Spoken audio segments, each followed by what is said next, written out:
చేసిన జంతికలండి ఇవి. అనుకోండి మనకి ఈజీగా ఒత్తుకోవడానికి బాగానే ఉంటుంది. ఇవి దూరంగా పెట్టేసుకుని ఇట్లా ఇదిగోండి.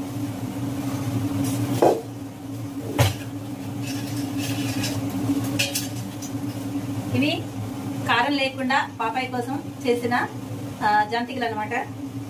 అలాగే కొన్ని ఇట్లా కూడా తిప్పాను, చూసారా, రిబ్బన్లా కూడా చేశాను కొన్ని. ఇదైతే కారంతో ఇది. ఇవి అయితే కారం, కొంచెం కారం వేసి తిన్నాం. మా అమ్మాయి కోసం, అల్లుడు కోసం ఇట్లా చేశారనమాట.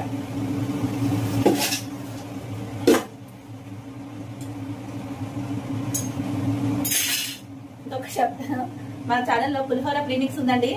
పులిహోర ప్రీమిక్స్ చేసినప్పుడు చూస్తారా, ఇక్కడ పడిపోయింది. అలాగే